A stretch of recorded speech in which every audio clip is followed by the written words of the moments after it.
Bienvenue, bien-aimé, dans la partie 3 de notre série, Comme au jour de la Pentecôte. Je suis tellement heureux que tu sois de retour. Et si c'est ta première fois à nous rejoindre, tu arrives juste à temps. Dieu a une parole spécifiquement pour toi aujourd'hui.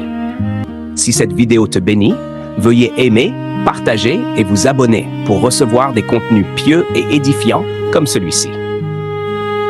Notre verset à mémoriser et texte biblique pour la dévotion d'aujourd'hui est tiré d'Éphésiens 5, verset 21, qui dit « Vous soumettant les uns aux autres dans la crainte de Dieu ». Au cours des derniers jours, nous avons discuté de la signification des événements qui se sont produits le jour de la Pentecôte. Ce jour-là, tous ceux qui se trouvaient dans cette chambre haute ont reçu un toucher de Dieu. Leur cœur était accordé à Dieu, et ils furent tous remplis du Saint-Esprit. Si nous voulons vraiment un réveil dans notre génération, nous ne pouvons pas regarder des croyants faibles rester dans leurs états de faiblesse.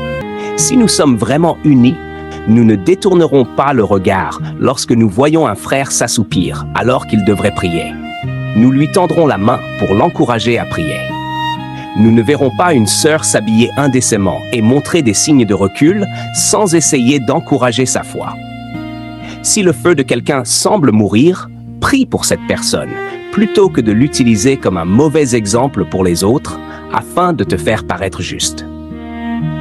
Tous ceux qui se trouvaient dans la chambre haute ce jour-là ont reçu un toucher de Dieu parce qu'ils se sont soumis à lui et les uns aux autres.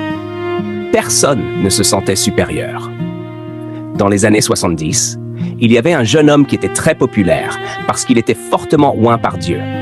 Il ne pouvait pas parler anglais, mais il était tellement oint et très recherché. En une occasion, il fut invité à prêcher dans un collège. Lorsqu'il se leva pour dire qu'il ne parlait pas anglais et aurait besoin d'un interprète, un anglais parfait commença à couler de ses lèvres. Il ne savait pas ce qu'il disait, mais le message continuait de couler. Après environ 1 heure, les gens ont commencé à se précipiter vers l'avant, pleurant et criant pour le salut. Dès qu'il quitta le collège, il ne pouvait plus parler anglais.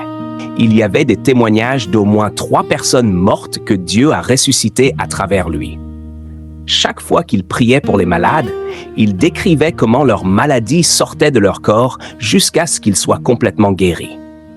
Cependant, l'orgueil entra dans son cœur après un certain temps, et chaque fois qu'il était appelé à aller à l'étude biblique, il disait « Qui prêche ?